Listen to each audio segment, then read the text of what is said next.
So I think we're going to go ahead and get started this morning. I would love to invite our guests if you would like to join us at the table. We are a less formal committee, and we like our guests to be closer. We still operate by the same meeting ground rules, but would be pleased if you would like to join us. You don't have to, but you're welcome to. And we will actually begin this morning with introductions. So I'll start. Good morning, welcome. Thank you for joining us this beautiful February morning. My name is Nicole Maher, and I serve both as the chair of the Equity and Partnership Committee. I also have the pleasure of serving alongside our governor as chair of the whole OEIB. And welcome to Northwest Health Foundation, where I come from my day job. Peter, would you? My name is Peter Tromba. I'm the Policy and Research Director for the OEIB. That was short. I'm Samuel Henry, and I'm a member of this subcommittee, a member of the OEIB, a member of the Oregon State Board of Education, and in my day job, I'm faculty at Portland State. Catherine, would you like to? Oh, sure. I'm Catherine Flower. I'm part of a newly formed 5-member team led by Dana Harganani, who's the Child Health Policy Director, and we're the Child Wellbeing Team. Welcome. Sarita Maya, Equity Director at the Early Learning Division and ODE Equity Unit member. My name is Jay Breslow, and I'm a research associate down at UG. I'm Shandine Garcia, Deputy Director of Research and Policy for OEIB. My name is Blake Whitson. I'm with the Department of Education's Office of Research and Data Analysis. I'm Christy Scarella, Executive Director of the Shadow Project, which is Oregon's only nonprofit of its kind that works with special education teachers to help close the achievement gap that separates kids with disabilities from their peers. Mary Gielan, I work with the Juvenile Court on Systems Improvement. Deidre Gibson-Carnes, I work with Juvenile Court. I'm the education advocate. Great. Thanks for joining us today. Seth, do you want to introduce yourself? Seth Allen, staff for Oregon Education Investment Group. Wonderful. And I will give our last guest a chance to settle in and invite folks on the phone to introduce themselves. Is there anyone on the phone? Karen Malborough with Girls Incorporated. Welcome. Julia, are you on the phone? She is dialing in right now. Okay. We expect our fellow committee member, Julie Brim-Edwards, to join us.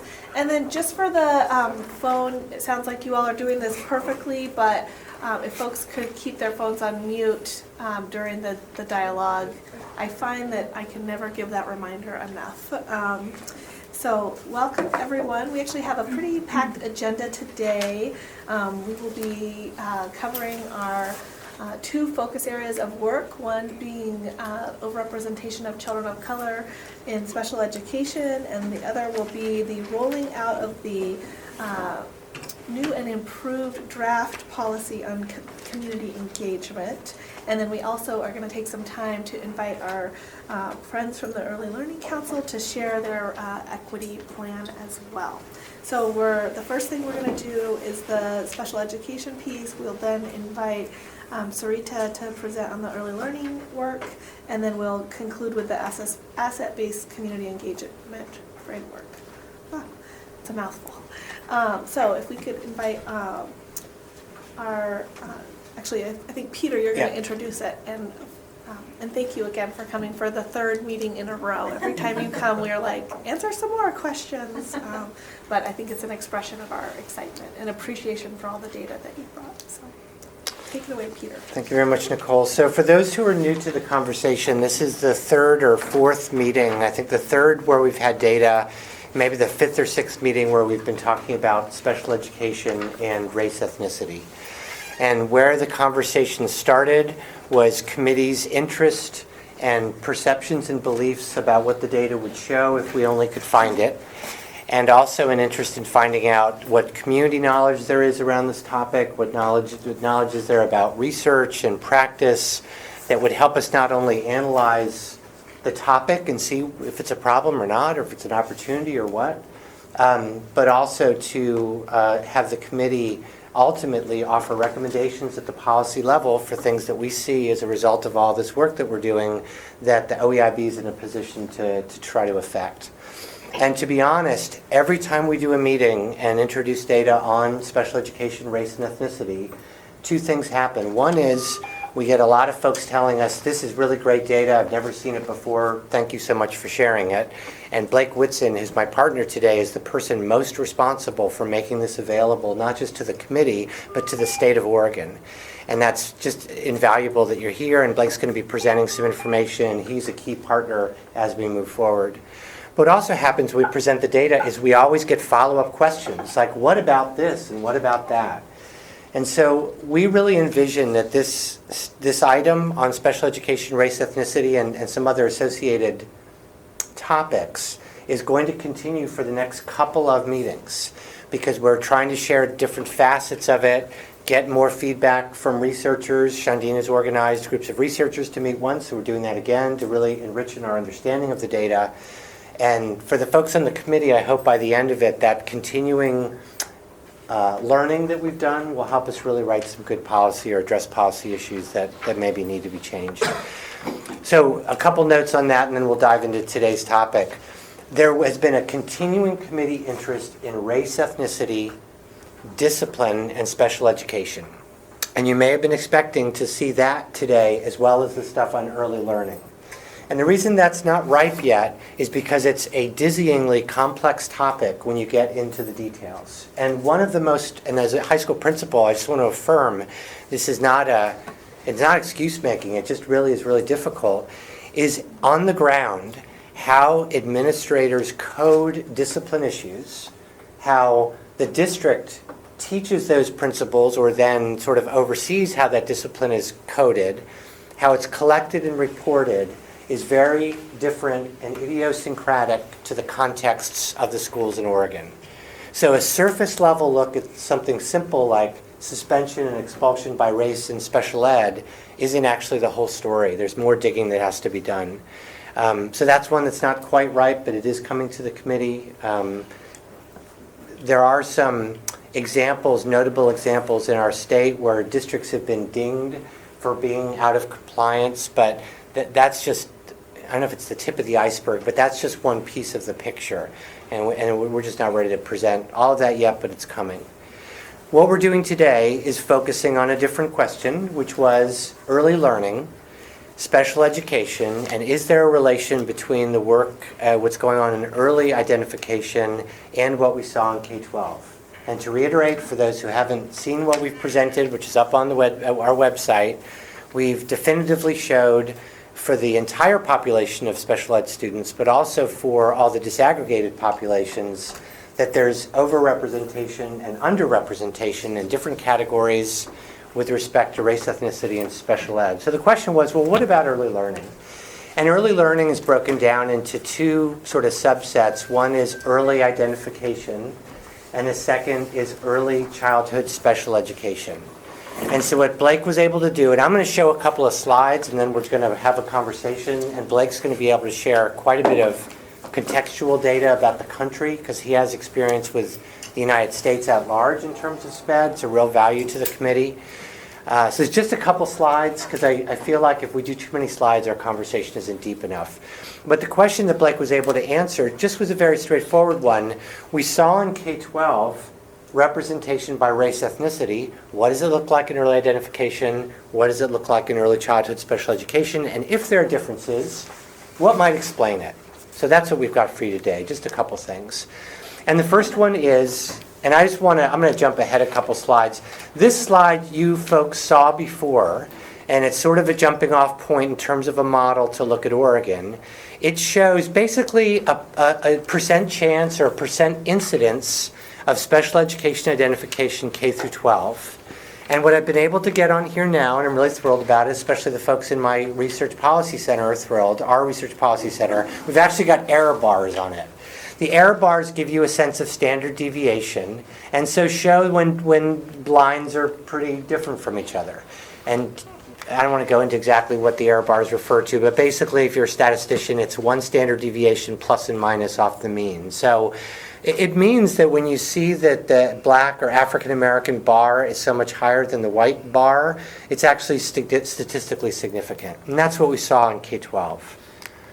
Let's look at exactly the same data with one caveat, but exactly the same data for early identification. And the caveat is the data that we collect for early identification is different than K-12. And that's actually something that a different committee that Nicole and I are working on is trying to address, is let's collect the same kind of data. So Rita's going to be addressing that as well in terms of ELD and changes. At the early intervention level, first off, we don't have Pacific Islander broken out from Asian, which we do in K through 12. And so that, you already have a problem because I had to mix those numbers together to even get them on the slide. Otherwise, if I just took, well, there's no other way to do it. So it's not completely comparable, but it's worth showing because we have the data. Secondly, in early identification, we don't know exactly how many folks there are out there because they're not all required to go to school. So we have to use the census as the denominator, and the numerator we have counts in early identification. So these fractions are not exactly comparable to K-12, but they are comparable to each other. So when you see black, Hispanic, native, you can look at these graphs and compare to each other. And what you see, first of all, if you look on the left-hand side, is the level of incidence is really small. Like 1% of the population, 2% of the population get identified. And again, if we go back to K-12 special ed, we're talking 13%, 15%, 20%. So these little guys and girls, 0 to 3 or 0 to 2? Blake? 0 to 3. We don't identify that many. And Blake will tell us we're actually below the national average in terms of early identification. So that's probably an issue we want to talk about. But also if you look there, you'll notice that Native American, white, Hispanic, and honestly black too, because of the variation, are all almost the same. Black's a little higher, and maybe there's significance there in the difference, but there's very little, it's not super significant, and there's no difference among some of the other populations.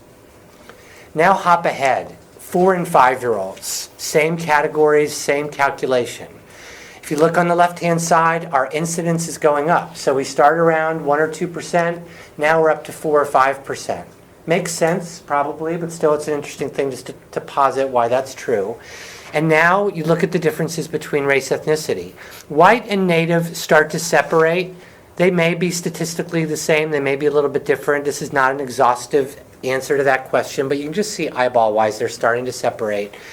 African American or black is separate, is significantly different by the time kids in Oregon are 4 or 5-year-olds, just in terms of whether they've been identified. And so what you see over 3 is some possible conclusions. These just came from our group, and we are more than interested in anything the committee sees from this, or even members of the audience in testimony or something, or in an email. There may be a lot more to see just from these 3 slides. But here's some stuff we saw. Students who are native have a similar chance of being identified as students who are white, 0 through 5 years old. And yet when you look at the K-12 system, it's way, way out of balance. Second one is for students who are black, when they're very young, 0 to 3, they're, well, actually it's not this bullet, I probably would rewrite it if I had a chance. So if you remember, for African American or black students, the difference grows over time.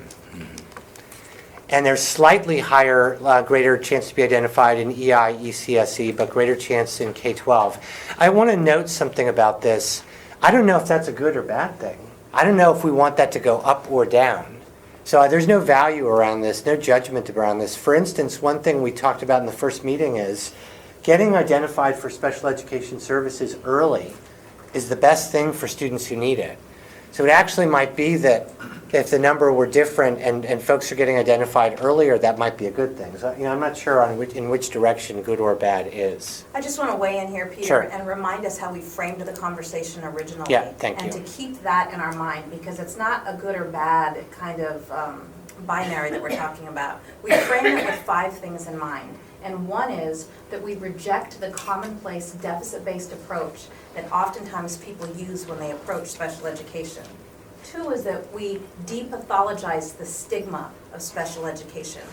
3 is that we want to reduce the barriers to accessing services if needed. 4, that we support educational models that are grounded in equity, inclusion, and access. And 5th, and this is the most, I feel like the most important, 5th, that we enhance the overlapping and intersectional nature of the work. So on one hand, it may be really important to be identified earlier on. On the other hand, identified into what? That we need to examine what that what is. So we need to be really critically thinking about those 5 sort of framings when we talk about it, and assume that we're talking about those 5 framings. So even though we may fall into, it may be good, it may be bad, know that we're always pushing on those 5 framing ideas around special education, because it's not black and white, it's not clean cut, it's actually messy and complex, and that's okay. We're not backing away from the tension and the conflict, but rather embracing it when we see it come up. Thank you. And I just have a clarifying question about the data. So in the way that we constructed the data, I'm just curious, because we know that for 0 to 2 and then for 0 to 3 and then 4 and 5-year-olds, when we look across the state and see how Native and Black kids are actually represented in early learning programs, they're actually way underrepresented in just getting that service whatsoever. So for example, in Multnomah County, in the 0 to 5 population that's considered low income, Native American kids should make up 12% of all kids in Head Start, and yet they're half of 1%. So is this data that says, oh, we're not, over-identifying them that much? Could it be true that we actually, of the tiny percentage who actually end up in a Head Start program or an early learning setting, that a lot of them are being identified, but when we take that number and put it into the census, we're like, oh, it's not that bad? Is that a possibility? Or are we saying, it's only 2% of the tiny fraction of kids that are in there? Because, similarly, I would have the same concern with the African American community, because we know we have one Head Start provider that does a good job serving African Americans, but we actually have huge underrepresentation of African American kids in East County, Mid County, PPS underserves in their Head Start program. So what do we, Yeah. So we actually, this would be great data to bring to the committee because it's part of the story. And I just want to reiterate how critical it is when you pick numerators and denominators and talk about percentages served. You have to think about what's the universe. So if you look at the whole population, you get a different answer than if you look at the population of students in poverty. And that tells a completely different story in terms of overrepresentation in early learning. So I think that'd be a great follow-up. Well, and percentage of kids in early learning, because you may Right. have a huge you may be saying like, oh, it looks fine, but the real issue might be that none of those kids are in early learning settings, and so Right. there's no chance for them even to be identified, which is a totally different but very, very important problem. So What is the denominator there? Is it the kids being served, or is it the total? Well, on these, the denominator is the whole census population. So- But if you're looking at Head Start, another way to look at it is just look at students in poverty, and then look at the percent representation by race and ethnicity just of students in poverty. That looks different than the race ethnicity of all Oregonians.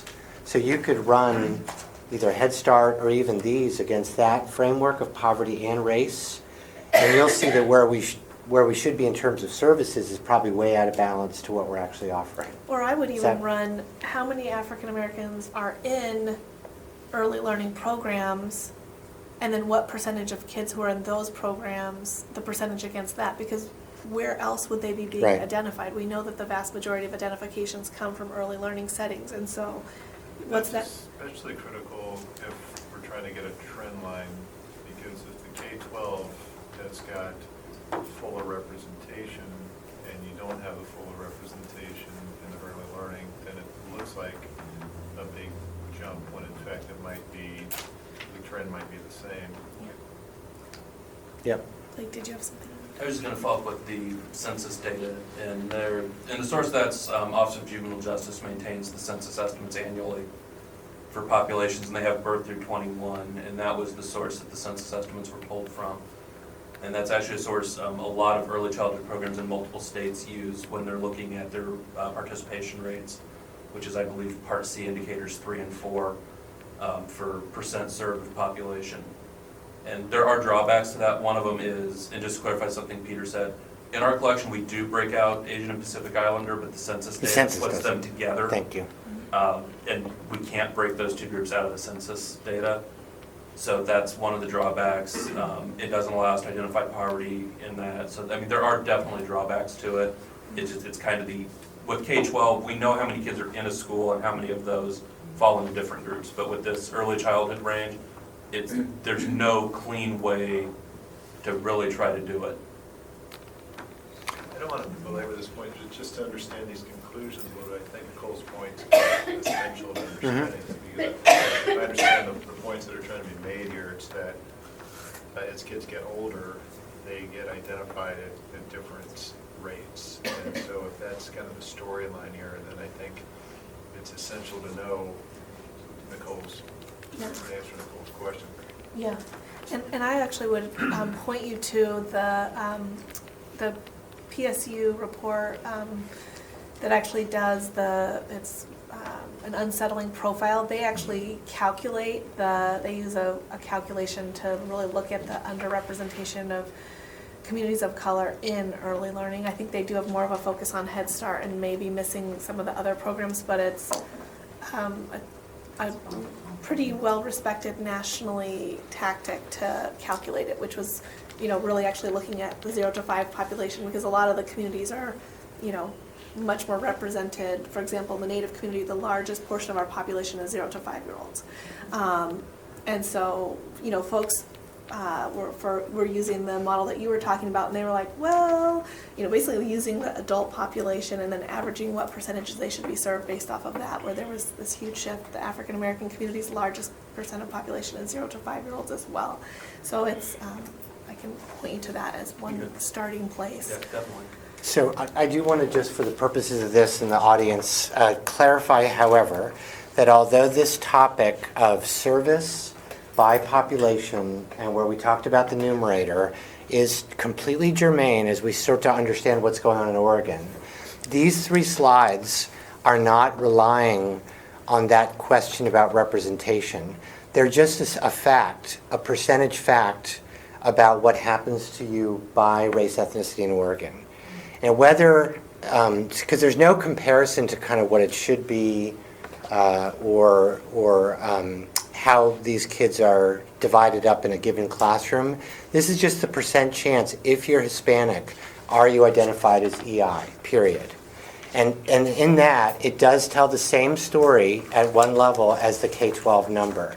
I think we may have a lot of questions about service delivery and Head Start population, but this is what is right now we do see these differences because they're just compared to each other, not slide to slide. So when you see a difference by race and ethnicity here, native to white, here, no, that's true. The reasons for it we got to look at, but that difference is there.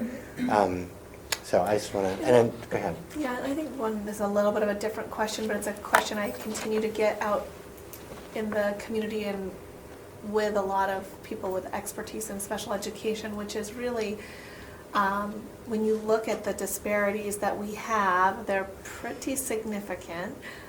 They're much higher than other places in the country, and yet we have very few instances where districts are being offered support and intervention or even being red flagged for having overrepresentation, and yet our overall overrepresentation is worse than other states that are identifying districts and supporting them. So I'm curious why ODE, it's really not been coming to districts' attention that they have this significant overrepresentation. Do we have a statewide policy issue, or is there some? Good segue. I think, Blake, here's right in your wheelhouse about national stuff and state stuff. So, and I did not make copies of this because I wasn't sure exactly what questions were coming, but I did bring a copy of the indicator analysis, and what you're asked about would be B9 and 10 for the annual performance report, which has to do with significant disproportionality. That is one of those areas where the federal government tells states you will have a compliance indicator, but you will set what your indicator is.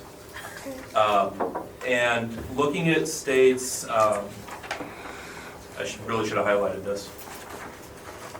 But these states, when they get to set their own, there's multiple ways you can do it. There's risk ratio, alternate risk ratio, weighted risk ratio, E-formula. So there's multiple ways that states can do this. And with the risk ratios, which is what Oregon uses, you kind of set your threshold of where you want to be. Oregon's is 2.0, which means twice as likely to be identified or in that category. That is nationally, 26 states use risk ratio. 10 of them use, I believe it's 2, and 16 use 3. 3.0 is theirs. The other states use some different methodology. Some could look at percent difference between categories. Some have, may not be 2 or 3, they may be 2.5, or I looked at one that was 4, all the way up to 4. So there's a lot of variation in how different states look at that. So can I just just to make sure that I'm understanding and maybe everyone else understands. So basically the feds are saying you should not have overrepresentation and you should monitor your districts and you get to set your own rate of monitoring. And Yes. we're saying as a state, as long as you're not more than 2 times overrepresented, we're cool. Yeah, we use, and we also, and most states that are using risk ratio also have in-size requirements, so that a district that maybe only has 2 or 3 kids, one kid could significantly skew that number. So those districts are going to be excluded because the in-size is so small. Okay. So that's part of if you're using risk ratio. So there's all sorts of different, I mean, there's a whole document that's almost this big alone on how to calculate it, because there's like 6 or 7 different things in a federal guidance that says, here's how states can look at this. But ultimately, states get to say, here's how we're going to look at this in our state. We can follow up in a future meeting with maybe more detail. So in your opinion, I mean, does it, based on comparisons, I mean, when you look at our overall overrepresentation, we look pretty bad comparative to other states. Is that because we're going easy on ourselves with our standard, or are we kind of just doing what everyone else is doing? Based on our standard versus other states, I don't see our standard out of line with other states. Okay. Now, that's not to say our standard is the perfect way to do it. There may be a better way to do the formula. As I said, there's multiple options. You don't have to use that risk ratio. Now, I've not ran our numbers through any other formula or any other method. That would actually be very difficult to try to rewrite all the formulas to do, but I mean, that's... It does, I mean, I'm not an expert in this field, but it does seem strange to be comfortable with any level of racial overrepresentation. Like, that seems strange to me to be like, oh, just that much racial overrepresentation? Not that bad. Now, some states do have, and I can't speak to what Oregon does on this because I'm not one of the ed specialists involved in this, but I do know some other states, what they do is they set their bar at 2.0 or 3.0, but they also then go back to if a district is at 1.5, they'll go to that district and say, hey, you're not there yet, but we're starting to see this trend. And intervene earlier with districts that may be on a trajectory towards that. As policies? That's policies. Yes. Other states do have policies for that. One that comes to mind on that, I believe, is Maryland does something similar to that. And then we have a bunch of districts that are above 2.0, and what do we do with them? That is, I'm not one of the ed specialists that does follow up on that, unfortunately. Okay. But we can ask. But Yeah. we can definitely ask that from that unit. Okay. Any other questions? Sorry, I've been dominating the questions. Other questions, thoughts, reactions? And I did have one more thing to do. I did bring some stuff based on questions from last time. Passed out about 6 pages that were stapled together. Had these on the front. Because we were asked about what Oregon looks like nationally. So I'm going to kind of go back to a past life here when I was on the Infants and Toddlers Coordinators Association data committee. We actually put these together. It looks at all states by their eligibility categories. To save time, Oregon's category C, which is a 33% delay in 2 or more domains, 40% delay in 1. So if you look at the first pages, and they've got the national baseline, which for 2010 was 2.82. Oregon was 2.08. So in the percentage of the population Oregon was serving in early intervention, we were under the national baseline. If you go through the 2 subsequent years, 2011 and 2012, again, we're still category C. We're consistently under the baseline in percent of population served. There are other breakdowns on these ITCA reports that look at just 0 to 1. We're also under at 0 to 1. So we're under across the board. So to clarify, that's all students? That's all students. So that kind of gives an idea where we are nationally in terms of the percentage of our population that we're serving. Those populations, by the way, are based on the census estimates. That's what the Department of Ed provides to states to say where you are serving percent of population. The other document I provided, there was a question surrounding developmental delay and what other states do for eligibility based on developmental delay. So this is a table that has all 50 states and outlying territories in special ed to show what their criteria is for developmental delay eligibility age 3 through 9. Oregon currently says that eligibility ends at age 5. Other states and per federal, you can extend that up to 9, but it's the state's decision to do so. So that does kind of give you an idea of which states are extending that into school age to allow a transition period between early childhood and school age.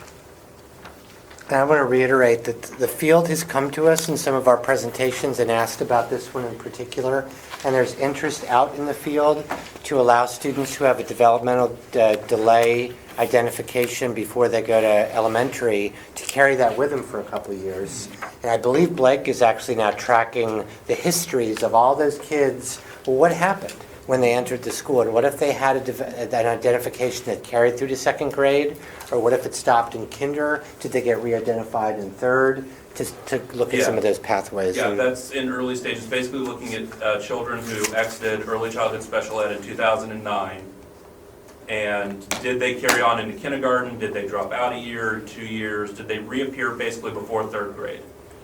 That's in very early stages. I'm actually meeting with Nancy Johnson-Bourne and some others this afternoon to go over the preliminary pass of that. So I'm not comfortable sharing that yet just because it is in early stages.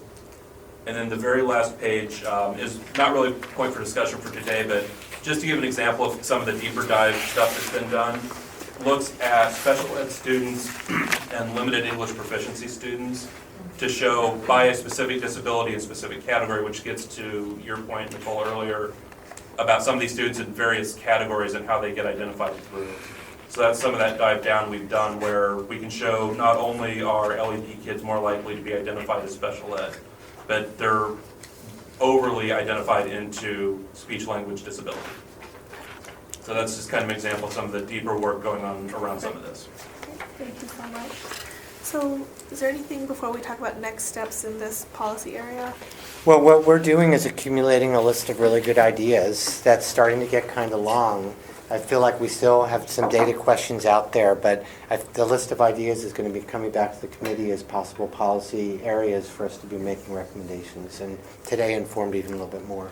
Okay, and so will you just kind of, so will you just re-ground us in sort of where our best policy role is? Because certainly, some of the day-to-day implementation policies at ODE is probably not our best use. So our hope would be to be framing a larger policy discussion related to overrepresentation, and then within there, would there be some specific recommendations for ODE to follow up on? Just so. Yeah, great question, and I think there's probably all of the things that you've just said are possible, but when you look at what the OEIB does successfully is we convene groups, develop clear consensus so that the policies that we come up with are really, really well informed. And then, if possible, at the highest level, we work to bring agencies forward with their own kinds of solutions. So just as an example, I'll just throw out there, Blake has been identifying something that's about the transition.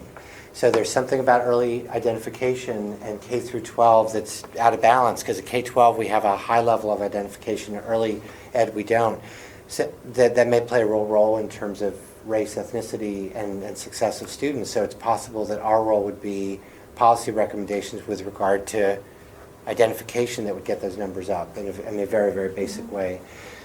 With regard to how the Oregon Department of Ed, specifically as an agency, determines what that number is, that 2.0, it may be the role of the committee to direct OEIB or direct the board or ask the board. I'm not sure. Maybe I would need some coaching from Dr. Golden.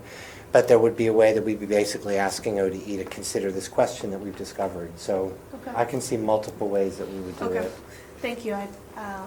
just think it's really important that we just re-remind ourselves. And I think the other piece that would, so I think this committee, we have always said that we wanted to sort of bring forward some set of policies. I think the part that we're still missing is really addressing community colleges and higher ed in the way that they support and students who join the university system with previously having an IEP and do have differentiated need. And so I think that's another area where we have not focused our research, but certainly we do not want to leave that part of the continuum out, because we have been successful at OEIB of ensuring that folks with modified diplomas actually can now graduate and fully apply for financial aid, which was something that they were not eligible before. So that's been one win we've had. But I think the supporting the continuum will be an important part not to leave out of that policy.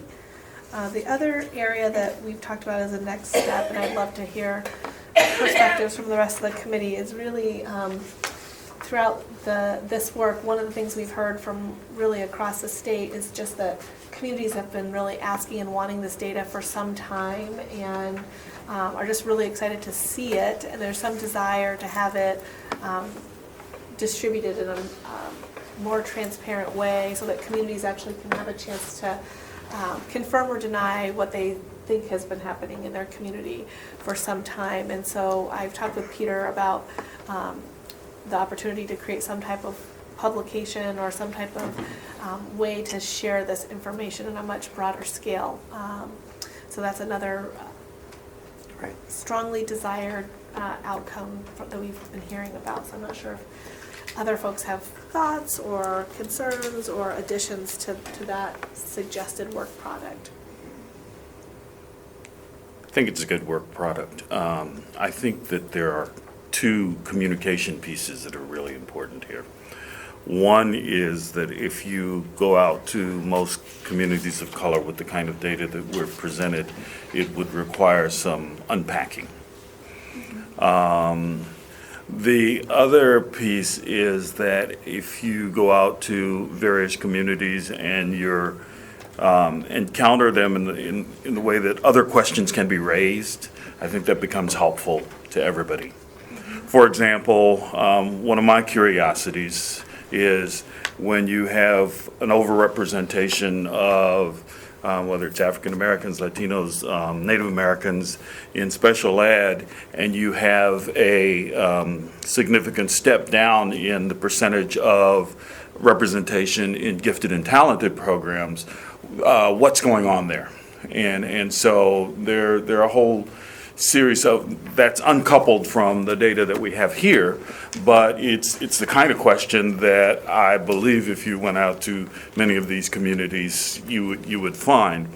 The other piece that is a part of the communication is the simple identification of kids, whether at the early childhood level or elementary or even high school level, identification of who fits in the categories is a really significant question, and we've got a history in this country of overrepresentation of kids of color in special needs, and sometimes that has been, I was going to say simply, and simply is not simple.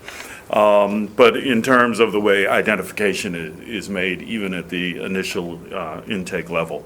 And I say that as an old guy who remembers that the Rochester public schools were put under court order in the late 70s and early 80s because they had overrepresented, I hope I get this right, Latinos as mentally retarded, Native Americans and we call folks black then, as emotionally disturbed, and the courts saw fit to take a part of, to intervene in what the district was doing. And when that was unpacked, it was due to the practices of identification that happened in terms of personnel, teachers primarily, but other personnel, saying this kid's mentally retarded, this kid's emotionally disturbed, et cetera, et cetera.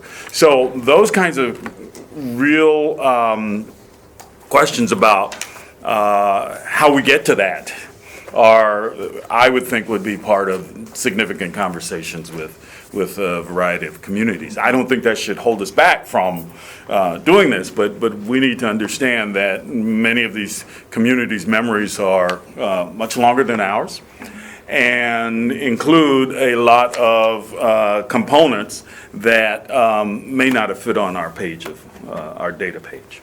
Great, thank you. I would just, Julie was on the phone and has now joined us in person, so I would invite both Matt or Julie if you have any last questions or suggestions for a follow-up.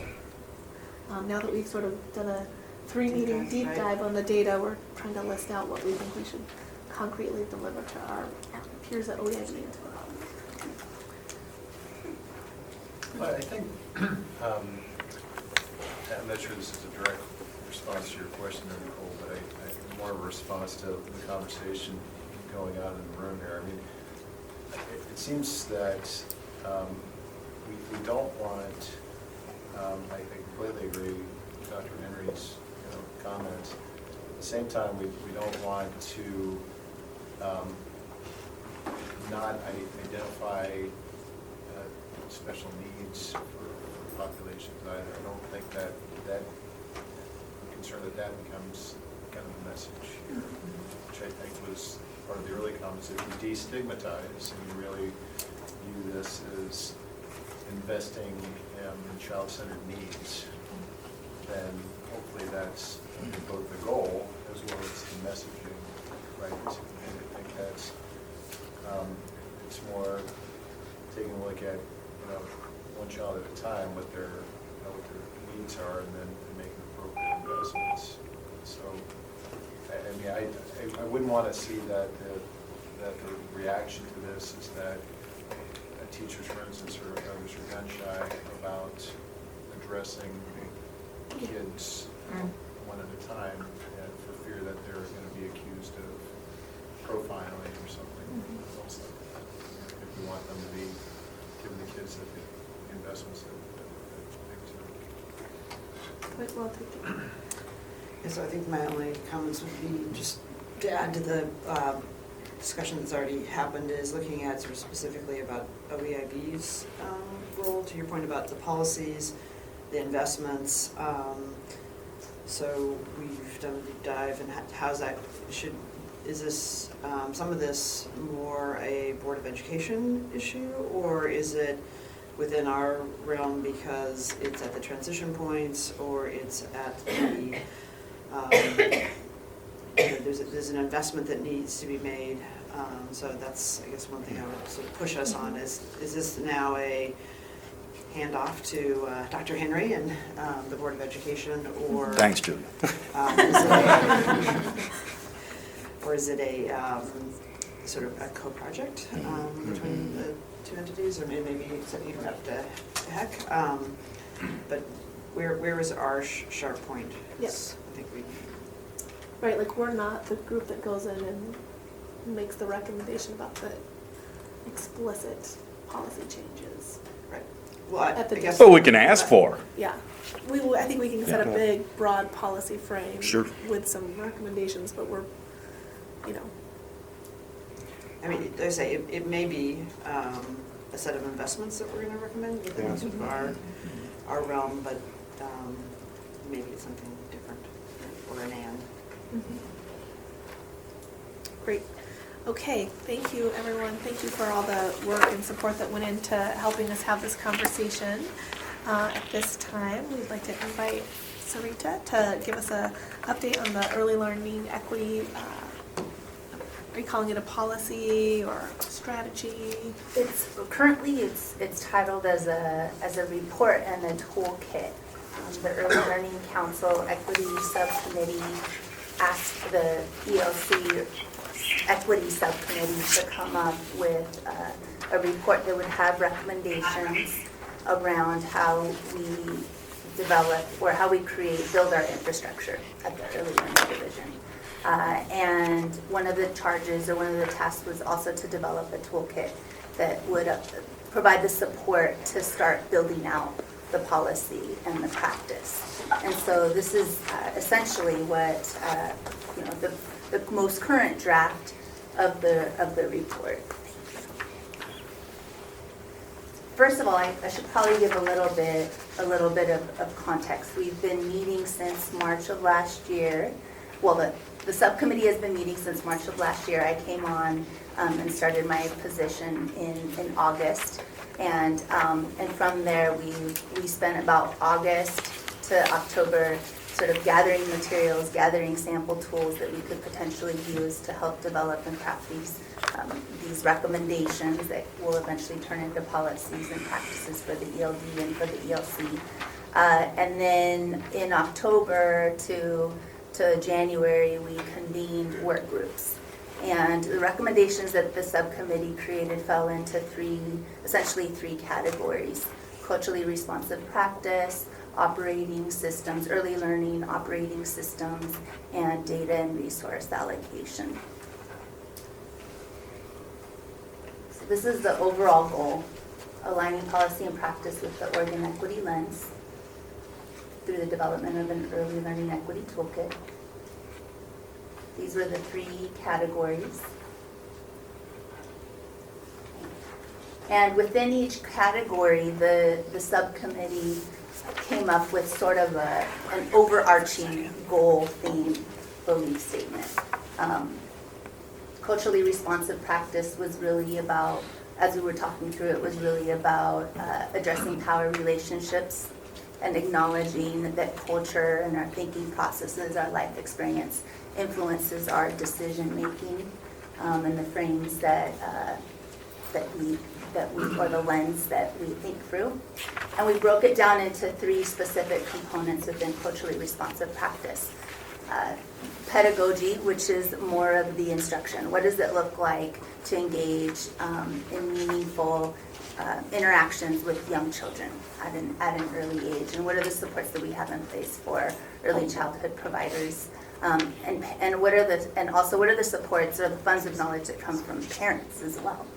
And how do we think about early learning as, and quality early learning as very broad? And we have different sections and different components. We have licensed care, we have unlicensed care, we have other ways that day-to-day interactions that parents participate or engage in with their children.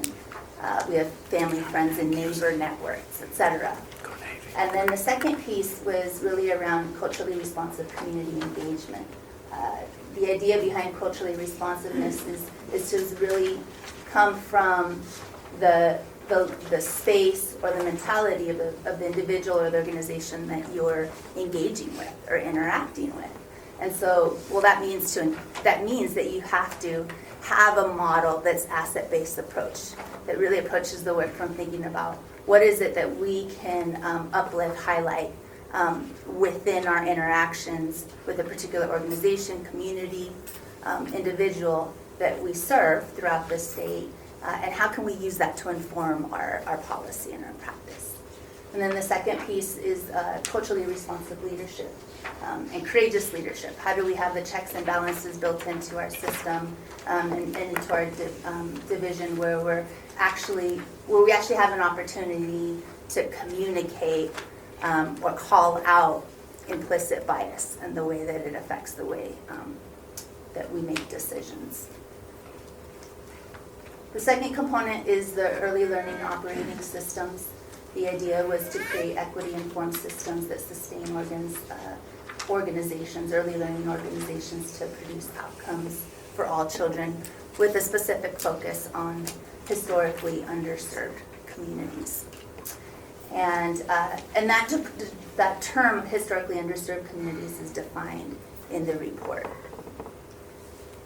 And then the third component is really around data and using it to inform decision making about resource allocation, about addressing opportunity, and as a result, achievement gaps, and again, to ensure the quality of care of all of Oregon's children with a specific focus on our most historically underserved. So from this, even just the first initial conversation that we had in the beginning of the meeting, it's making me think that, really calling out in this report information on children in early intervention, in early childhood special education, really coming up with recommendations that set a standard for what the transition will look like from the early years on into the K-12 system and beyond. And then the other piece that Dr. Henry had called out was really recognizing the historical and social cultural context, and recognizing or acknowledging that there is historical trauma, and that and there has to be a method for us to really work through that in order to get to the policy and practices. So really the ask today is to really just have an opportunity to get feedback around the recommendations, to really think about whether or not there's something that we've missed or left out. And we'll be meeting again February 20th. So, you know, if you have feedback or additional recommendations or things that we should consider, I'd love to get that by February 19th, and then I'll have time to incorporate it. We'll have another phase of about a month to sort of tweak and add and adjust, and then we'll present the report to the Early Learning Council March 19th. Just a question, Madam Chair. Will this then come back from the Early Learning Council to the OEIB, or through, I'm not sure what our mechanism is here for the feedback. Does the Early Learning, let me ask you another question. Does the Early Learning Council anticipate taking this and the feedback from us and then bringing that before the OEIB? We could potentially we could work that in. I envision it taking your feedback, presenting it to the Equity Subcommittee, to the Equity Subcommittee, and then from there creating, and that'll be February 19th, from there giving the report to the Early Learning Council so they can see the feedback that's been incorporated, get the updated report, and then potentially come back and present to you. I think that would be more of a report, because essentially OEIB has adopted the equity lens, which means every committee that is under the OEIB essentially has the equity lens. A lot of committees have symbolically adopted it just to show sort of like, we know we have to, but we want to. And then this is really more their work plan under their purview. So I don't think there's a need for us to officially adopt it at OEIB. I think that it might be a great moment to celebrate or appreciate the Early Learning Council, because based on the work I've seen thus far, they've probably taken the work of the equity lens the farthest as far as any of the other committees that have. Well, that was my point precisely, is that we won't bury this under layers of committees. I think the most common criticism, which is a fair one, of the equity lens is, oh, it's great to pass a policy, but it doesn't matter if people don't do anything with it. And then this is a really, I'll just take a moment to commend this work. I think this is excellent work.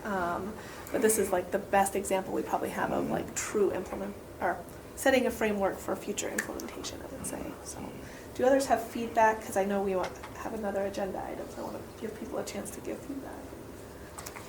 So I guess maybe it's just following on that comment. So as I read through this, I'm thinking, how does this get operationalized? And who has the responsibility at the end of the day? So there is, like teachers have access to communities of practice that allow them to reflect on culturally responsive practices.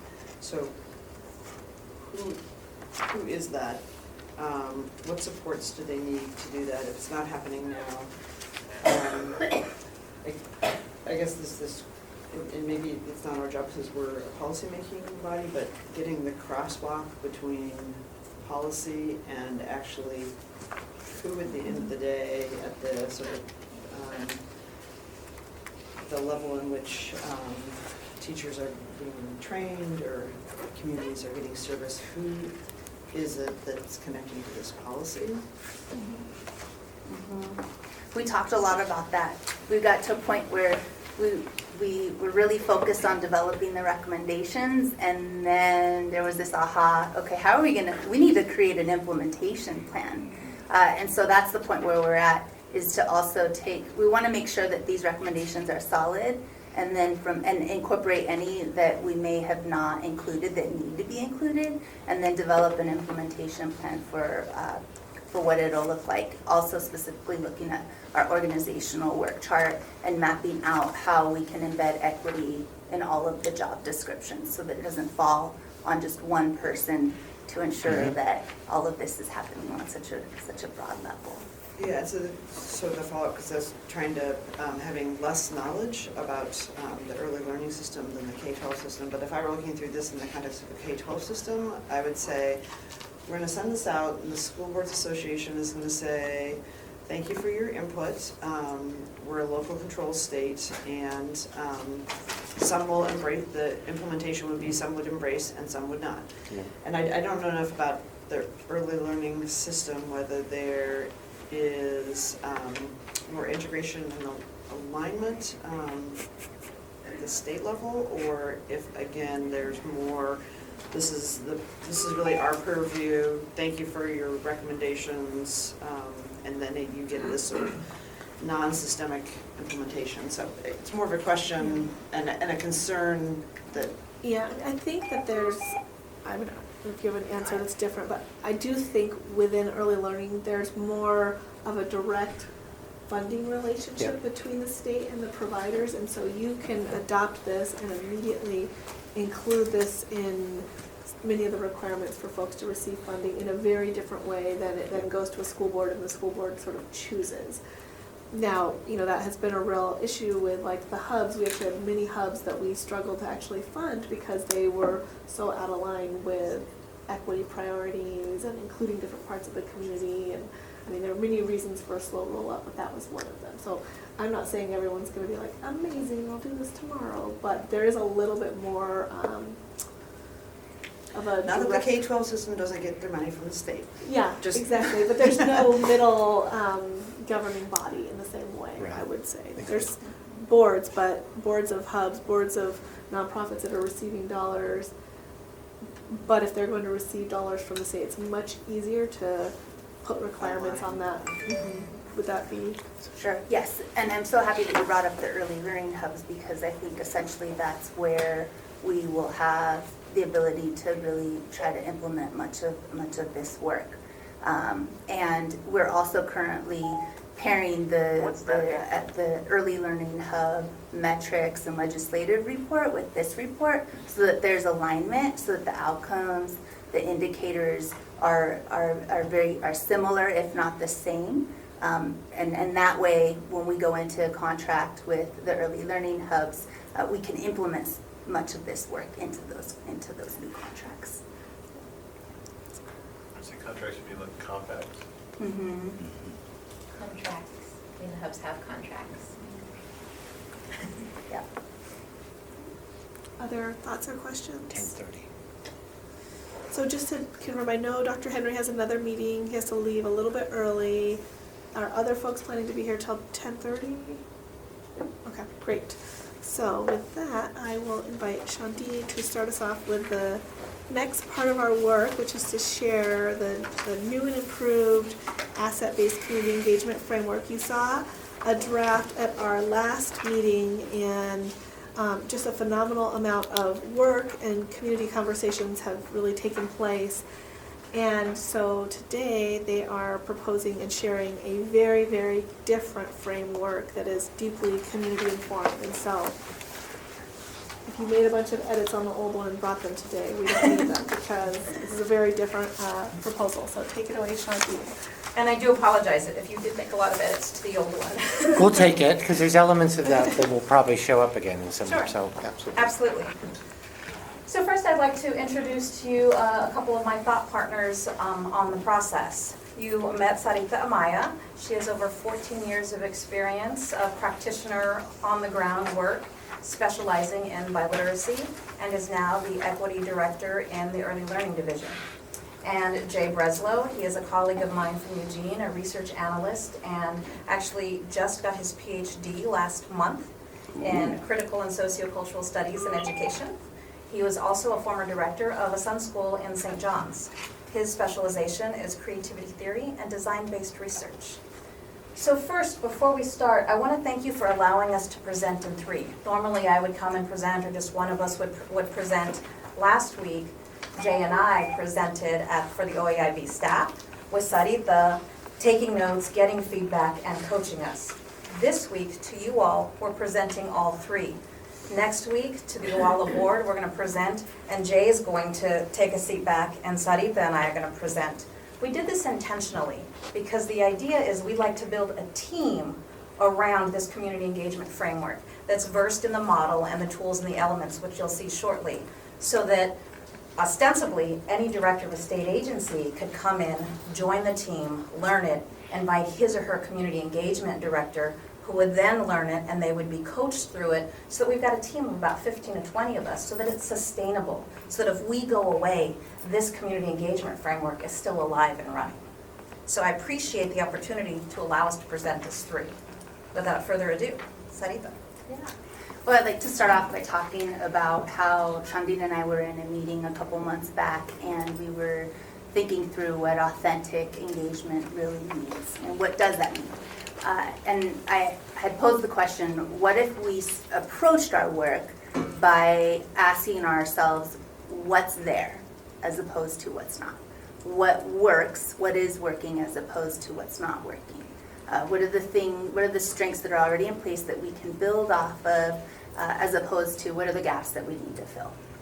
And I could tell that she had been having similar conversations and doing some similar work and planning with OEIB, with all of you here at the Equity and Partnerships Committee, and with state agencies all across Oregon. And so she invited me to be a part of the process, and that's really brought us here to this point.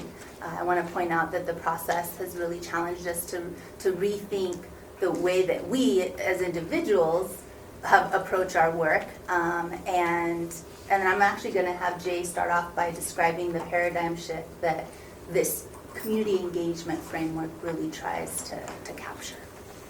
So as we began to look at this process, we wanted to focus on the assets, like Sarita said.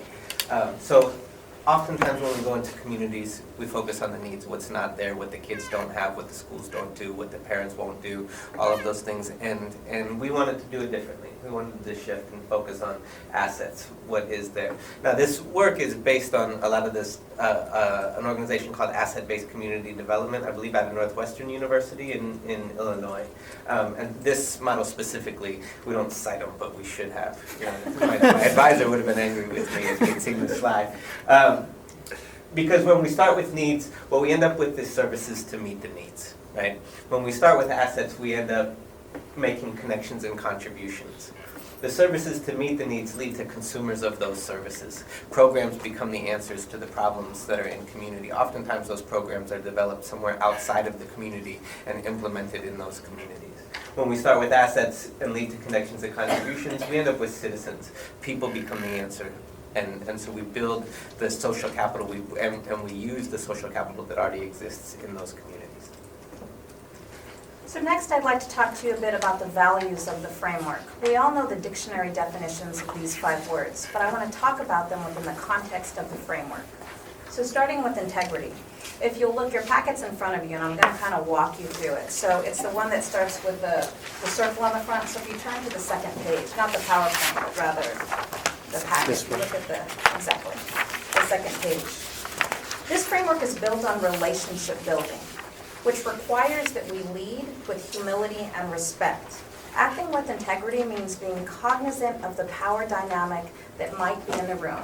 Oregon Education Investment Board and other state agencies can't deny that there's power in the room when they walk in. Leading with integrity means being cognizant of that and the impact that it has, which leads us to transparency. This framework strives to embrace those tensions and those conflicts within that power dynamic, within the history of actions and possibly inactions. Oftentimes, the Oregon Education Investment Board is conflated with the Oregon Department of Education. And sometimes ODE has a good reputation and sometimes it doesn't. Being transparent means acknowledging that and talking about that. It means talking about the history of limited resources, and then when we shift to an asset-based approach, it means talking about the myth of the resources just being monetary and a shift to an asset-based approach. There are more resources out there, we just haven't been talking about them a lot. Which leads us to collaboration. This framework is a shift from the paradigm of seeking feedback on programs to an effort indicative of authentic collaboration, a co-construction of ideas and plans based on those assets. A shift from seeking validation on an established framework to a collaboration built on trust that's not exploitative in nature. Harkening back, I learned the new word, harkening back to what Nicole mentioned earlier about using the equity lens. It has to be operationalized. This framework has to intentionally examine organizational practices within the historical and sociocultural context. And last but not least, self-reflection. This framework requires that we look at it, we look at how, is it effective? Who is it including? Who is it not including? Again and again and again.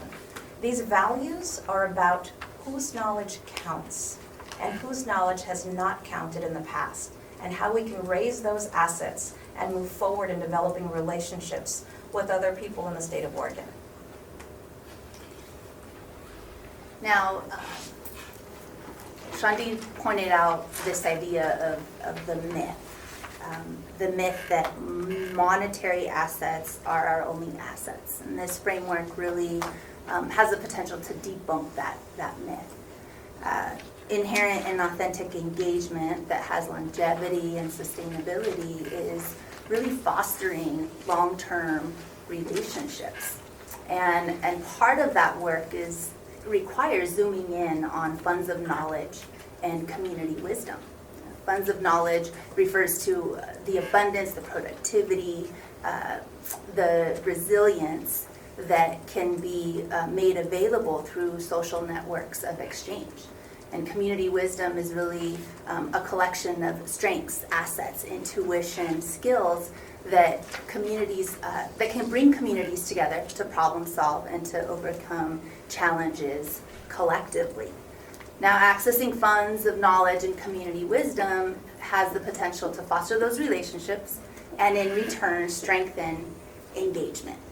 And it's key to true partnership with communities, with parents, with teachers, with organizations. It's crucial to ensuring that we really mean it when we say that we want to have shared decision-making, shared resources, shared control. Crucial and core beliefs in the Oregon equity lens. So next we're going to talk about the framework steps. And the first step is to find a handhold. And I'll tell you a story. The organization that I work for, I'm going down to Southern California next week to work with a school in Santa Ana, Valley High School in Santa Ana. It's 97% Latino students in this high school of over 2,000 students. My agency doesn't have a long or any history working specifically in the Latino community. And I got really, really lucky. As I was going around, I'm in charge with doing student voice work, going down and talking to the students, to their families, and to the community to figure out what are their perceptions of the school and how it's serving their needs. And I went and met with a professor at U of O. Said, here's what I'm doing. I knew she had done some research, doing some focus groups, and I wanted to get her protocols. And as we're talking, she says, you know, I have a student who got her PhD who I chaired her dissertation committee, and she's down at Santa Ana College now. Her name is Dr. Salgado. And I said, Susana Salgado? And she said, yeah. And I knew Susie from back in the day when she was working on her PhD in Eugene. She's down at Santa Ana College working in the counseling department. Her husband is a professor at Pepperdine Irvine and runs a culturally specific marriage and family counseling program in the Latino community. Now, I speak Spanish, but I don't speak focus group Spanish. And so this became that one conversation, right? As we talked about the assets that she had, the professor at the U of O shared one of her assets, which was this contact down in Santa Ana, which we're now using this model to develop a partnership with the Aliento program at Pepperdine Irvine so that we can begin to provide culturally and locally relevant services to the kids at Valley High School, something that our agency wouldn't have been able to do without that context. So step one is to find a handhold, find a beginning place within the community. And in finding that handhold, for some of us, for the example that Jay gave, it was beginning a new relationship. One of the powers, or one of the positive things about the state agencies and OEIB is we have a lot of relationships that already exist.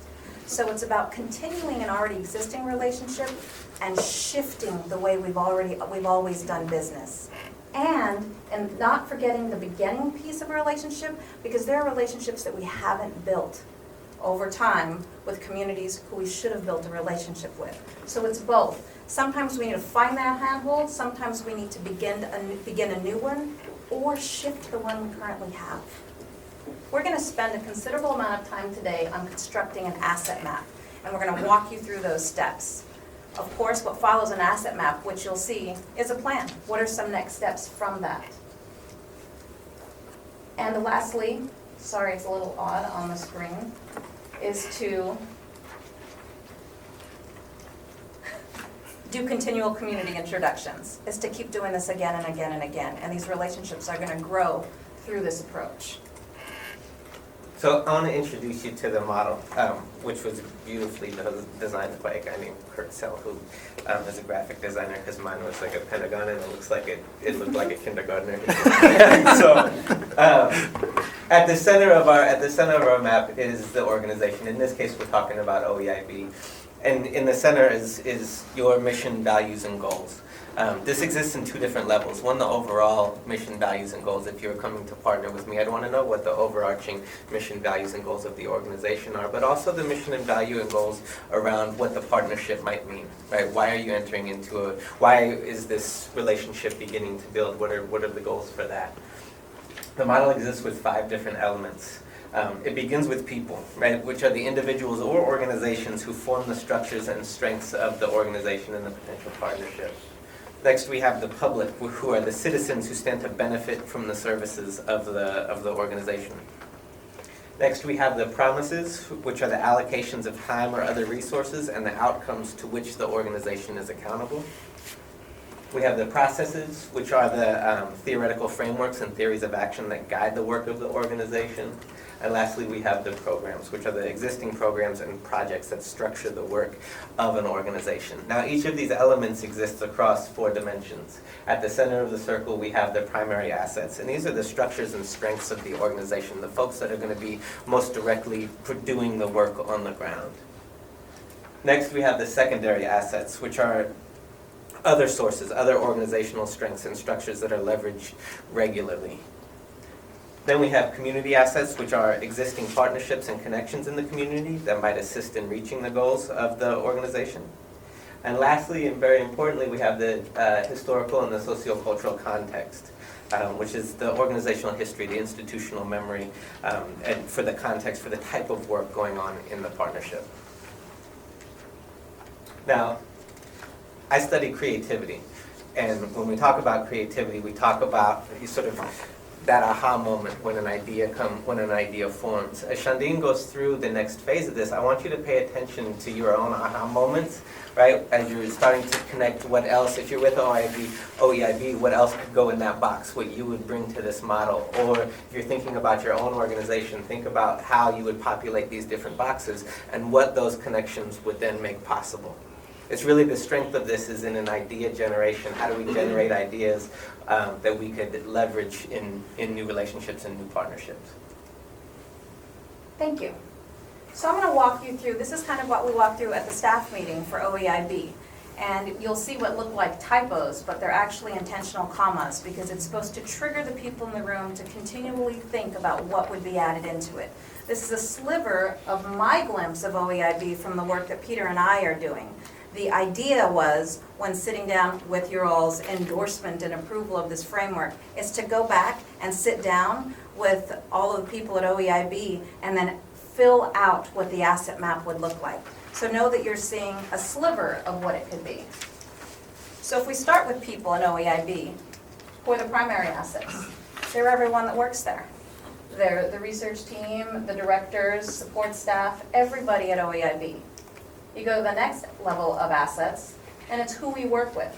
Oregon Department of Education, HEC, ELD, Youth Development Council. You see the comma because there are more. The second level, organizations that we've started to partner with and build relationships.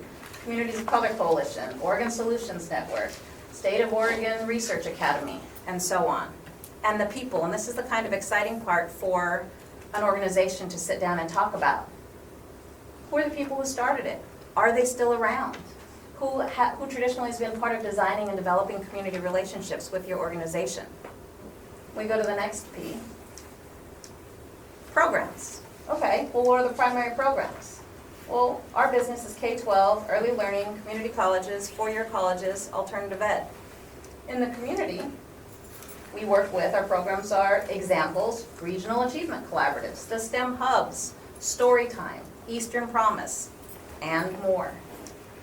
In the community, we work with faith-based programs, nonprofit and for-profit foundations, before and after school programs. And again, what programmatic efforts have been made in the past?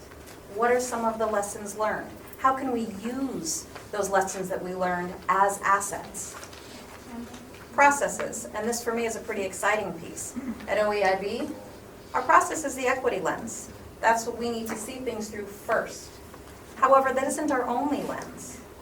We also have our own organizational core processes that are set up. Right now, we're working with an organization called Mass Ingenuity to help hone our core processes. What are our allocation processes? How do we decide the budget amongst ourselves and amongst other, RFPs? How do we evaluate research initiatives? Other processes that exist in the community that we also leverage. Best and promising practices. This process that we're using right now, an asset-based community development process, culturally responsive approaches. What processes have been used in the past? And that's really important to think about. Like if you look at some of our former programs or former processes, have we been looking at meritocracy? Have we been looking at, who writes the best RFP? And what do we learn from that? That's a strength. It's something to embrace what we've learned from. It's an asset we want to share with people that we're building relationships with. Promises. This is hard to think about. The promises are assets in the articulation of the deliverables when we enter a relationship. It's about our evaluative transparency. It's an asset to talk about what we hold ourselves to. But we have our own operating budgets and policies, legislative policies that we are working with. And how are we held accountable in the next realm is through those achievement compacts, through the K-12 report cards, through the policies that we're working on, through the strategic investments. When we sit down to build a relationship with someone, we're saying, this is what we're holding ourselves to. And that's a strength. We're holding ourselves to 9th grade on track. We're holding ourselves to kids reading by 3rd grade. And in the community, the promises that we make when we enter contracts with other organizations, when we create RFPs to work on ideas like projects like chronic absenteeism. Are these promises a shift from what we've done in the past? And how can we use that as an asset when collaborating and building new relationships? And the public. Primarily, who do we serve? We serve students. Through serving students, we serve the P20 system, schools and educators. Through serving the P20 system, community organizations, businesses, nonprofits. Who have we traditionally served? What are our areas of growth? What efforts have been made to expand our networks? And then we look at how it all comes together.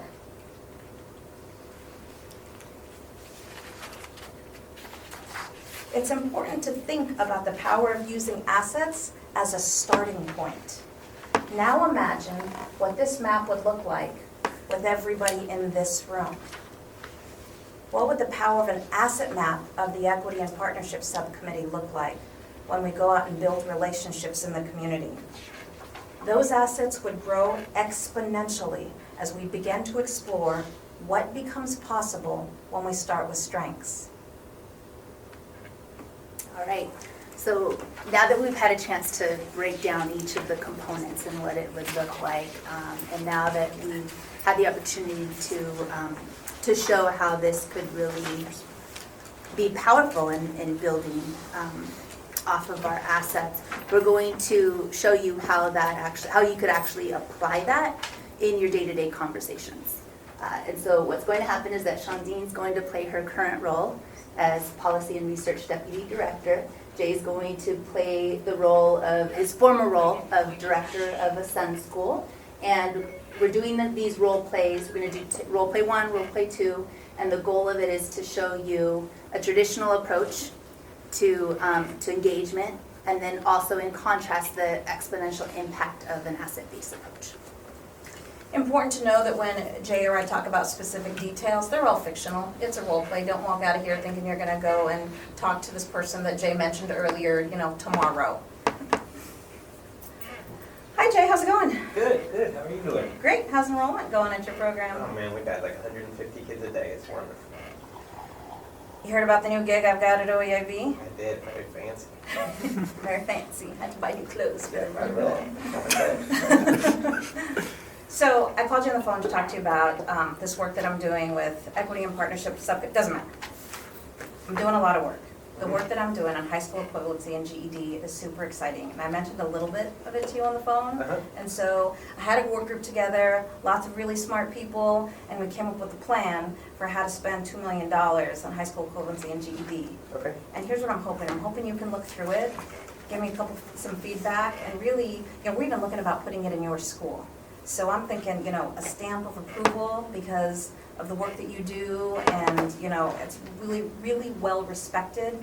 It would carry a lot of weight. And so I'm wondering if you would take the time to look at it. Okay, thanks. Okay, so fast forward, they've looked it over and now they're going to talk about it. What do you think? You could put a lot of thought into it. A couple of things. They tried to put a GED prep class, you know, in the Sun School, and nobody showed up, right? Because we were in the school, and the kids who had already been pushed out of the school didn't want to walk past all of their friends and their former teachers into the school to then do GED classes. So I would think about where you're going to put this program, right? Because it didn't work last time they put it in the school. So that would be the first thing that I would say. What about the evaluation piece of it? Did you look and see, we've got what our thoughts are in evaluating it? Right. I mean, I think this is what the state often does, right? They want to know how many kids started the program and how many kids finished the program, right? And the pre and post stuff, I think it's important to get a bigger picture. Like what happens in this community may be different than what happens in other communities. And your research won't demonstrate how implementation of this project is impacting different communities. Got it. That's good. What about, you see the team? Did you see the names on the front and the inside? They're very impressive. You're running with quite a crew now. But anyone from North Portland? That is good feedback.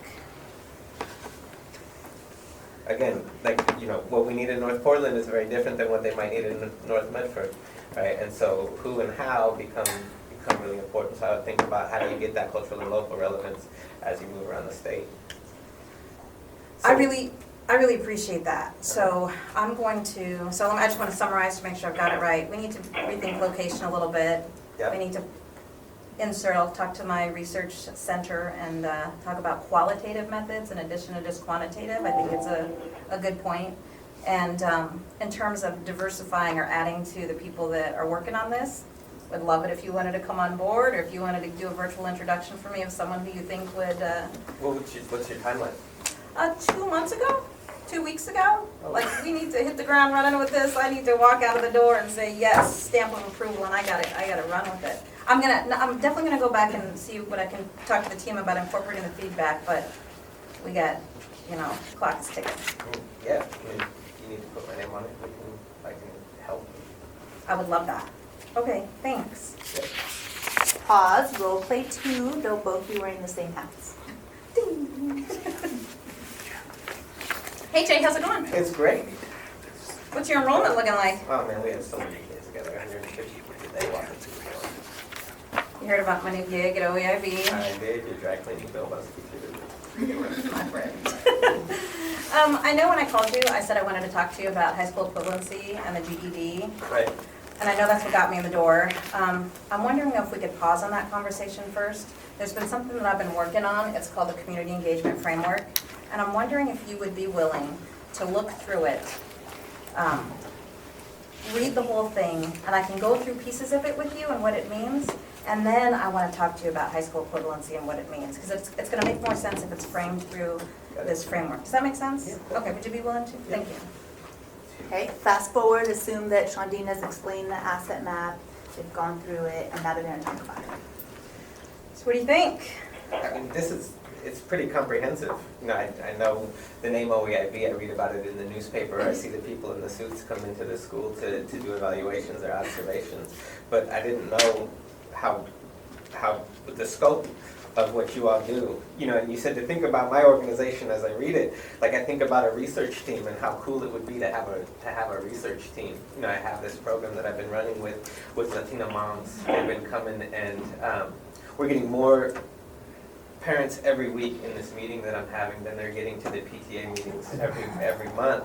You know, and I know it's working. We want to go out and apply for a grant, but we need some. I don't have the research, right? The only evidence I have that it's working is that the donut box is empty at the end of every day, right? And so how do what I would love is some research to demonstrate so that I can go to these grantors and say, here's the evidence that it's working. Mm-hmm. That's actually exactly what I'm talking about. So getting the chance to look at your assets of your organization, these assets, and so you would say, oh, research team, that's a great idea to collaborate on. I can go run on our research team, and say, hey, do we have the capacity? If not, I would go the second level in the community assets and see, you know, we're working with regional labs, Education Northwest, all of, you know, other state universities and their researchers. It would be coming together to work together collaboratively on the efforts and setting up the connections you would need to be successful. That sounds great.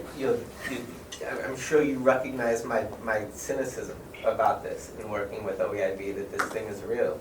You know, I read your values. Are you guys for real about this? Because that's the part that attracts me to what you're talking about. I think you're right to be cynical. I think a healthy amount of cynicism is important. We're trying to shift in a way we do business. The way we've done it in the past is very different than what these, and not that in the past we were all, you know, exploitation, but I understand why you would think that. I mean, you and I know we were practitioners for a long time. It's a shift in the relationship. And so what I'm hoping is that you take with a grain of salt and hold me to those values, the transparency, the integrity, because I can't speak for every single person in all state agencies, but I can speak about intention and integrity. Holding us to those values helps keep the framework strong. All right, so tell me how it works as far as high school equivalency. Bring it back to that. Do you have anything for me to read? What are you guys doing?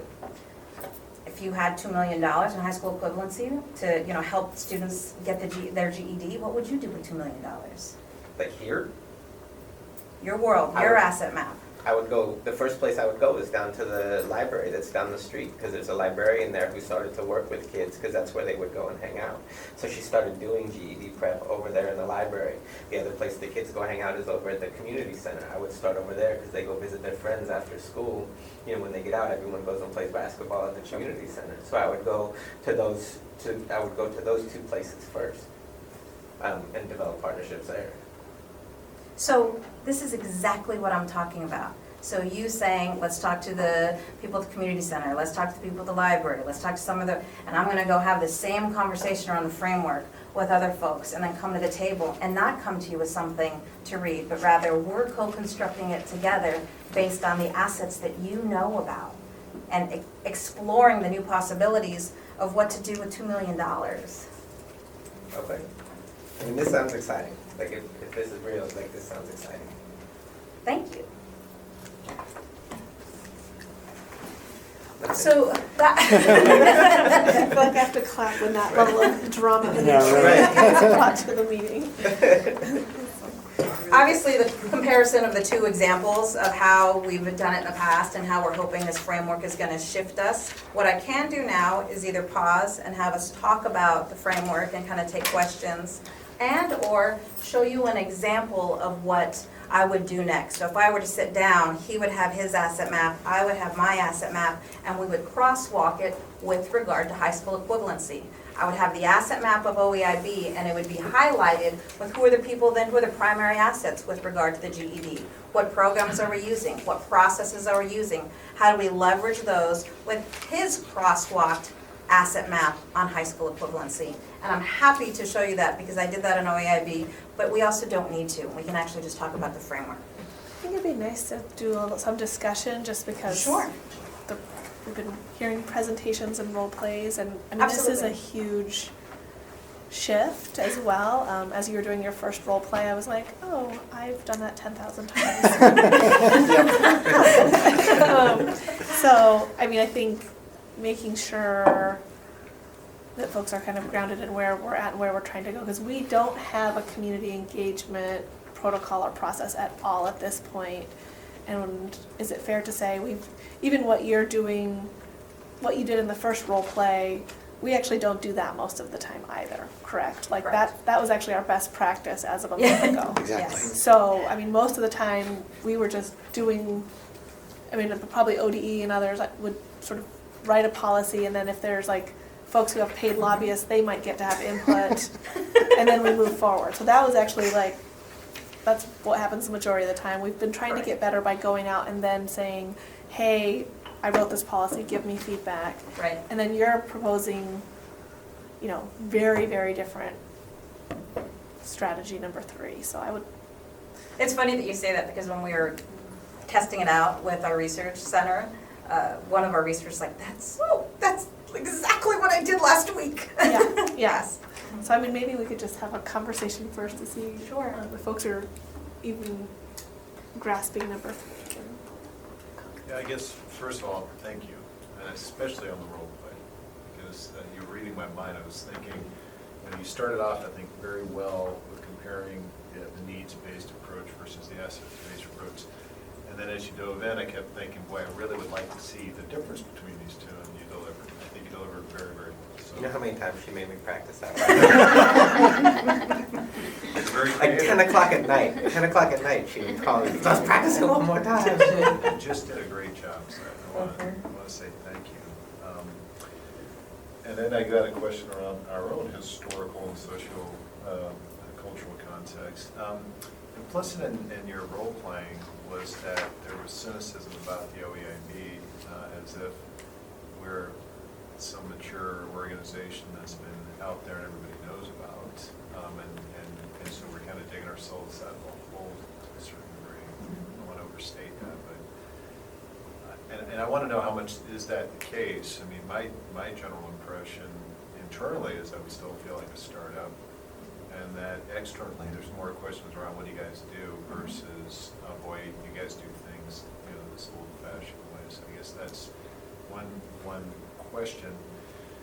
And then I thought your comment about, wow, this is comprehensive in your role playing was right. I'm also, I have to tell you, I mean, it's a wonderful framework, but it presents it's extremely complex, I think, particularly right out of the gate. So I'm wondering, what is the experience from Northwestern or whomever has actually been implementing this, and what might we anticipate as the true non-role playing but actual reaction to this? Because I mean, it took me back, and I've seen a lot of frameworks in my long life. This one came across as being quite colorful but complicated. And I guess the third question would be, we've kind of skipped past the organizational vision, goals, and values, or just for the purposes of this discussion. How much work is needed there in terms of providing real clarity and definition on that center piece? Of the value? Well, just the center of your diagram here. We spend most of our time on the assets, which I understand. To what degree are the true deliverables? Sure. And, I think vision and values, I think we've done a fairly good job. The actual goals, I think it goes back to a lot of the questions that Julie is very appropriately asking, which is what do we do? What's our unique value proposition versus the overall education enterprise? Sure. Shandine, I'd like to do number 3. Okay. But why don't you do the others? Sure, I'll do 1 and 2. First, I think your question is a good one about what do people really know about OEIB, and I have 2 responses. One should be, when we actually go out and start engaging, is ask that right out of the gate, so that by the end, we've got a pretty good yardstick of what people out there are thinking about OEIB. In terms of, and I'll tell you from my experience, and Sarita and Jay can chime in, before I came to OEIB, working in schools, social justice circles, OEIB was ODE. Like it was, if it even existed at all in my head. From a practitioner standpoint, that's really kind of, I think, how people see us for the most part. And it's only through sort of conversations, the bulletin, and an increase in conversations like the strategic investments and people looking at the news and policy that OEIB is starting to kind of develop a relationship and, develop an identity among the practitioners, particularly those ingrained in social justice. And so I would say among my crew of people back home that are social justice practitioners, OEIB is ODE in the system. And so I think there is both a healthy, I really feel like some of the stuff that they're doing is great, and I really am sort of hesitant about it. And I'll give you an example of what I mean by that in response to your second question. Just on that one, I still am optimistic that because we're still fairly new, we still have the opportunity to really forge our own identity. I mean, I don't think we've got a lot of rebranding to do because we're just not that old and established. Is that fair? I think it's very fair. I think when I go back into the circles and I talk about it, they're like, oh, I didn't know that. Well, then it's something completely new. Yes. And then it's just almost a clarification in context, and they're there with it. So I think as we're developing that identity, I don't think it's a huge rebranding. I think it's a tiny new understanding of it. I would just say, particularly in the context of this particular week, I think somewhere in our people, or actually I guess it's our context, we have to have a legislature clearly identified as. Exactly. Absolutely. Yeah, and I think the constituencies you're talking about are important, but even now visiting every county in Oregon, I think without information, people are filling in a blank, and the way they fill it in is we're ODE or we're some extension of ODE. But people quickly, when they sort of hear what we are interested. It's just they're not getting that information, and like any organization, you email people that already know about you stuff, and so really anything we can do to bring a different message, I think is a great added side benefit from the real intention, which is getting good input. The second piece is really exciting. And in fact, I have been working them like crazy. Let's practice, let's do it again. We were at my house on Friday morning practicing. And then I said, all right, you guys gotta go. I have a phone call. And it was actually trying this out, using the model. And it was uncanny how in real time, I was talking with a Latino principal of Oregon High School.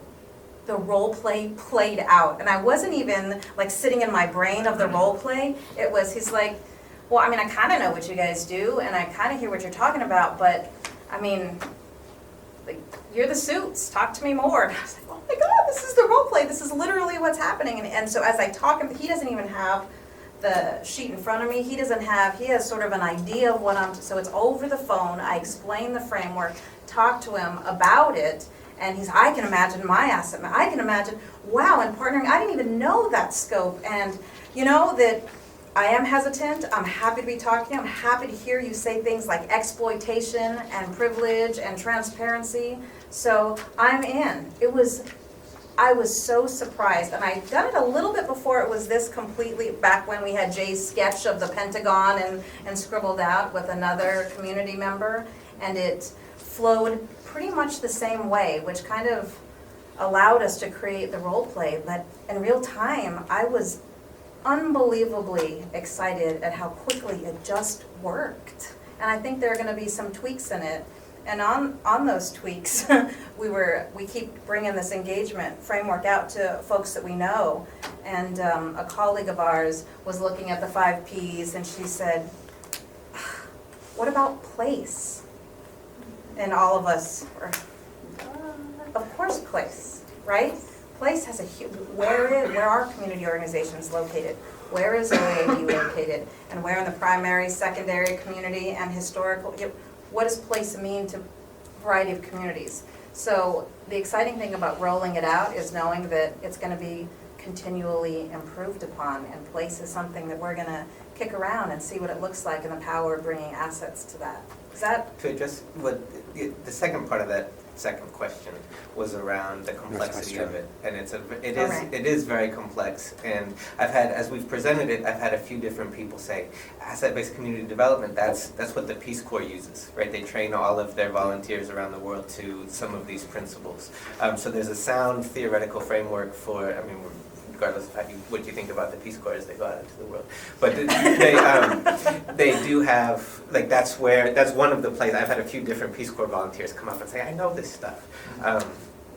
When Sarita talked about funds of knowledge, that's a whole research base that's talking about how do we activate the social capital of families in regards to what we're doing in the schools. So there's a whole research base behind that. I just want to say we have about 9 more minutes because we have multiple people Yes. signed up for public testimony. So if you guys could Great. answer, So because I want there to is let a- Julia give her feedback as well. There is a sound research base that underlies this whole thing. Super briefly, as an agency, in terms of the middle bar, we're working, Shandine referred to this consultant, Mass Ingenuity. It's a consultant that's working with a couple of state agencies. We're still working on our map. It's another multicolored map. But it does seek to articulate way better than I've ever seen. What do we really do? What are the processes that we do repeatedly, month to month or week to week? And the values and mission on that document are straight from the board. So that's exactly the same. But we're really looking at what we do. And I think it's going to really, once it's done, it's not quite ready yet, be the kind of thing that we could hand to someone and say, well, this is what we do. And it's very straightforward, I think, and easy to read. So it would be a natural kind of drop Peter, into this. just roughly how long until that's done? I would have to check to see exactly. I mean, I'm involved in the scorecard part of it, and we're right now setting outcome metrics for like every process. Like Seth has an outcome metric about how often do we get him material for the meeting. So we're still in that. I can find out for you. Julia, We're getting close. respond and- Yeah, so I feel probably the amount of time we have, that's totally inadequate because I think this is sort of a huge topic that really requires probably a much deeper and more sustained conversation. But just as a framing issue, the question I would ask is just at the very first slide of community engagement. So what community are you engaging? Is it a subgroup? Is it parents? Is it partners? Is it all or some? Is it historically underserved? Because how you answer that question really will, I think, either increase your assets or decrease them. And it will, I think, send a message to people of whether you're in this conversation, like whether we think you're part of this community or you're not. And I also think it will ultimately result in not, I don't like the word buy-in because that implies that you've got something you're selling, but sort of this model of co-ownership and co-construction. If people see as like, am I one of the co-constructors? Am I lending my assets to the work? But it depends on how you define community. And so, I just think that's a fundamental question that we're going to have to get after.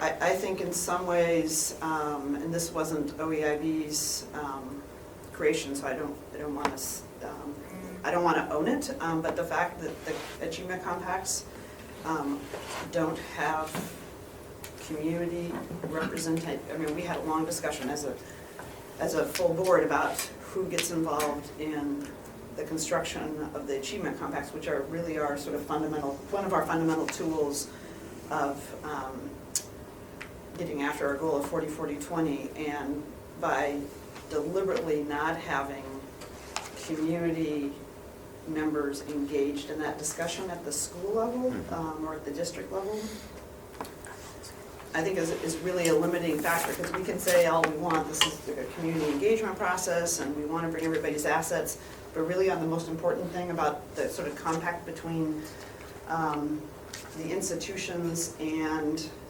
students, we're not including community members in that discussion. So I want to revisit that whole conversation because I think it's one of the few leverage points that community members have to ask the questions about resource allocations, about what kids are getting.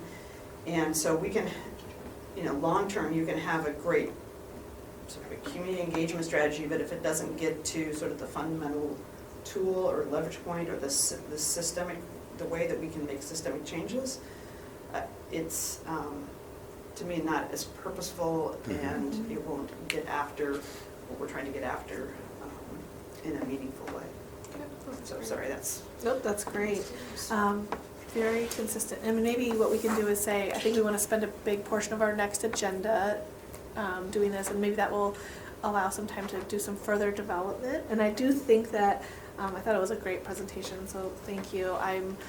I normally discriminate against role plays, and you all did very, very well. It was like, oh my God, a role play is happening in a meeting that I'm chairing. And it was excellent. So congratulations, and thank you for taking that risk and helping us come along with you.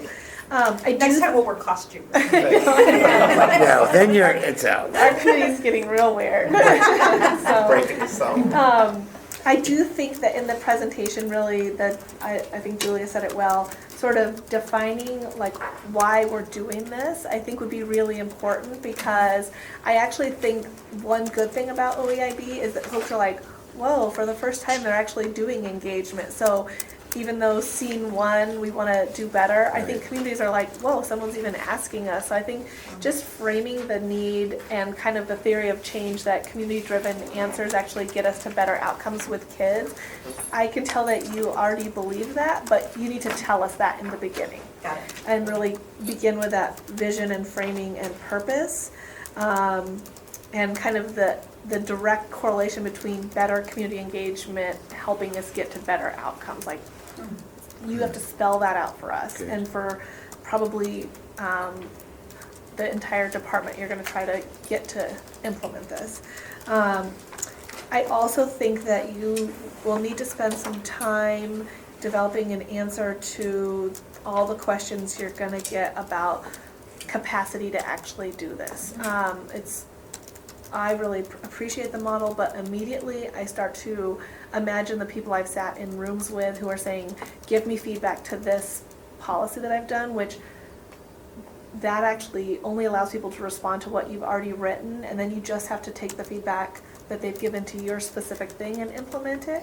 Opening up the conversation, which I believe is a better practice, actually puts you on the hook to do a whole lot of additional work, and opening up the strategy to building long-term relationships. Again, it's a much better strategy, but do you all actually have the capacity and willingness and the right staff to do it? Because if you say you're going to do it and then you don't have any of those tools or resources in place to follow it, it will be suddenly one more thing that gets put into the historical context as a failure. So I would think long and hard about that.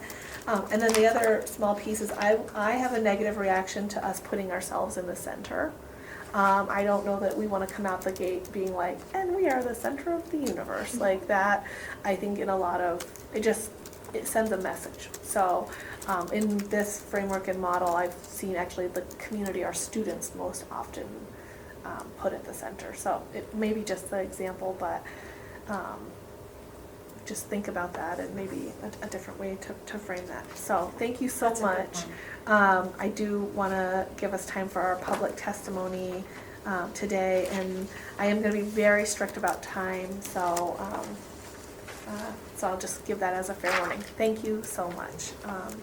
So I believe it's Chris from the Shadow Project. Yes, Christy Scatarella with the Shadow Project, Oregon's only nonprofit that of its kind that teams with special education teachers to help close the achievement gap for students with disabilities. And listening to everything today, we serve 1,500 kids, by the way, mostly low income, very high representation, English language learners, students of colors. But listening to the different topics today, you talked about equity, you talked about asset building.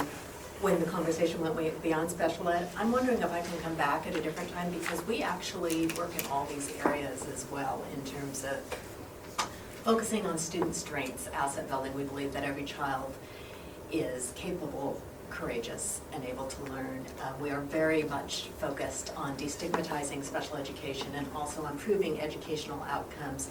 And we work collaboratively with, we're part of the Portland Public Schools Early Literacy Initiative. That's a collective impact project that includes a handful of organizations, including Black Parent Initiative, that we work with very closely because we are very aware of some of the topics you were talking about today. At any rate, and because I know there's other people, I'm wondering if I could possibly come back at a different time and share a little bit more information than I would be able to at this moment. So I'm going to invite Shondine and Peter to follow up with you. So we do, and I know that they actually have a specific work group that's focusing on that, so there might be some possibility of engagement and collaboration. We are pretty strict with our agenda around folks coming and giving us presentations, because we spent our first year and a half with multiple groups giving us presentations, and so we're very outcome and work focused. So I would just maybe start with staff to have that conversation and see where there's good overlap to do work. Okay, well then I'll finish up my 3 minutes then. Okay. For us, it's we work with, our program is grounded in research, same thing that drives the Chalkboard Project and Gates Foundation, that an effective teacher has more impact on student outcomes than anything else under the control of the school system. So we empower and equip special ed teachers through professional development, programs in their classrooms, and tools and resources to engage with students who are at the highest risk of school failure and to transform that special education classroom into a place where kids who learn differently can thrive, and to be so proud of themselves and who they are that they invite their mainstream peers into the special ed classroom to talk about their work and talk about the Shadow Project, and that has had a huge impact on, we have kids, mainstream kids, lined up to come into the special education classroom because they think it's such a cool place to be. And that the primary issue, what we see is missing from the education system is courage. And on that, Sorry. talk more about courage later. Okay, thank you. And I did factor the time that I spoke as well, so apologize, it goes quickly. Is it Margaret DeLacy? Yeah, I'm back here. You want me to sit up there somewhere? Sure, come on, join us. I have a handout, so maybe you could just pass this around. I'll sit here. So my name's Margaret DeLacy. I'm here as a mom. I definitely feel like I'm kind of dropping in from somewhere else, and that the community that I'm most concerned about hasn't been very well represented in any conversations of the OEIB. I'm also extremely nervous because I am a mom. I'm not a statistician. I don't have any training. I can't do sophisticated analysis. All I have is an adding machine. But I have been concerned about what happens to our high-performing students. I've been tracking this information for about 15 years now, and the data I'm using is from Portland Public Schools because we don't have any state data that would provide the same information. So I want to talk to you about two things today. One is the fact that when I look at the data, I see the achievement gap at the top among high-performing students, not at the bottom among low-performing students. The other piece is that this data is important, and we're in danger of losing it completely with the transition to smarter balance. I'm really hoping that somebody in the state will pay attention to some of these students because these are the kids we are really losing. So I'm just going to run you through what I've brought for you really quickly. This is from 2013 because Portland Public Schools no longer makes this graph. I asked them for it this year and they didn't have it. This is student achievement gains, because you have to look at, if you're talking about student learning, you're talking about gains. And it's by school level, so this is elementary, and you can see that as students move up the achievement level, their learning gains decline dramatically. And then I was curious to take a harder look at what happened to those, what kind of behind it. And what I did was I broke out these student gains. Again, this is Portland Public Schools. This is this year by ability level. And I really want to put in a plug for analyzing data by ability level, because if you don't, you would not see this. If you look at these student gains for reading and math, you'll see that most of the bars for low-performing students are at the same level. If you go to the students who exceed, who are making almost no gains to begin with, they're close to zero, you'll see that there are much bigger differences among the bars, and that's this final one. This is where your achievement gap is. It's not among students who are low-performing or barely meeting benchmarks. It's among your high-performing students. And those are the students, your minority high-performing students and your low-income high-performing students are the ones who have never been included in this conversation. They are important community assets. Thank you so much. I apologize, I just have to be fair to everyone. Thanks for your feedback and data.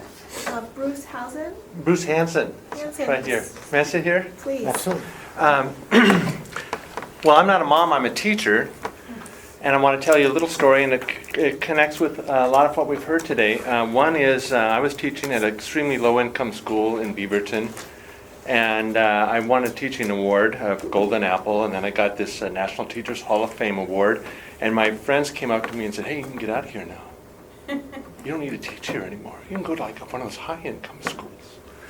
And I like teaching there.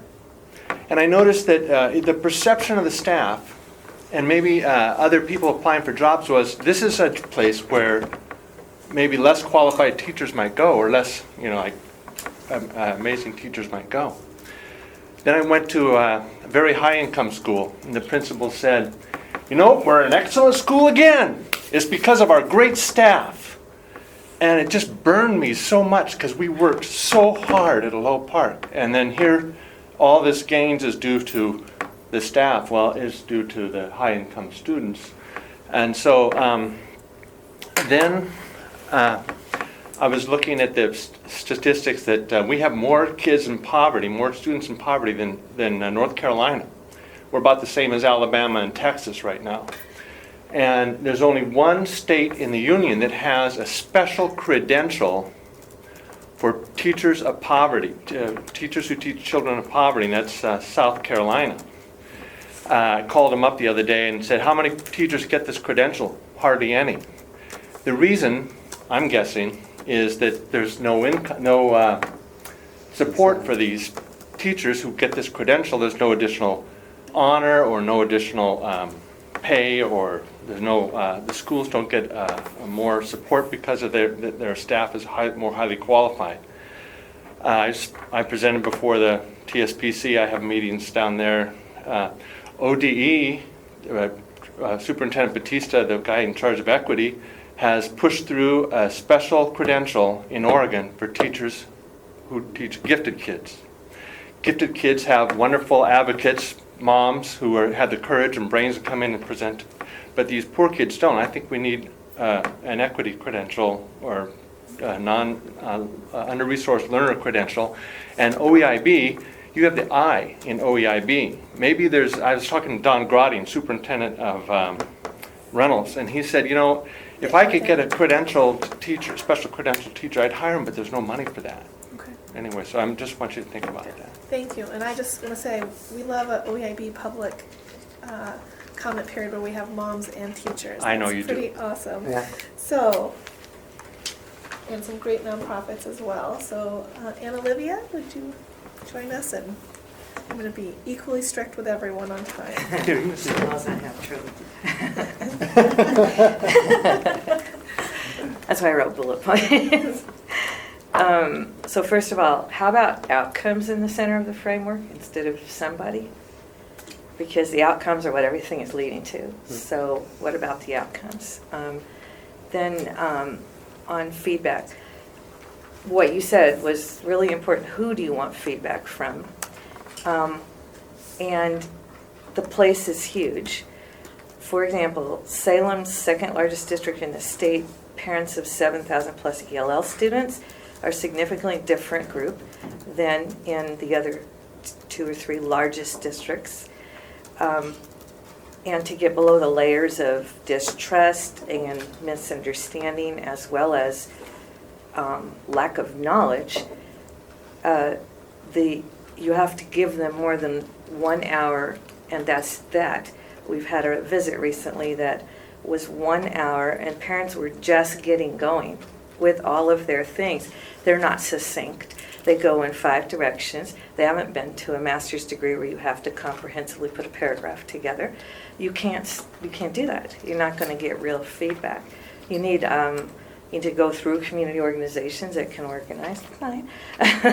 But we have a lot of people that can, and the stories on the ground that everyone thinks about special ed, I don't know if you know this, but they would be really angry looking at this research.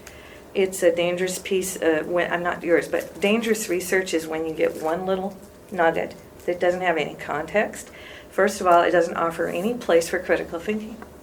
So for it to just go out to the public is identical to CBS putting out. Research has shown that vitamin B will either kill you or really help you, and whatever they say that day, everybody goes out and does it. And so it's not worth much. And the title of the research looks like it's really comprehensive, but it's not. It leaves out all kinds of stuff, right? And so I know you guys know that here, but to go out in the public with it, it's worse than useless. It's scary to me. That's about it. Okay. Thank you. Great job staying on time. Okay, that concludes our meeting. Thank you everyone for joining us today.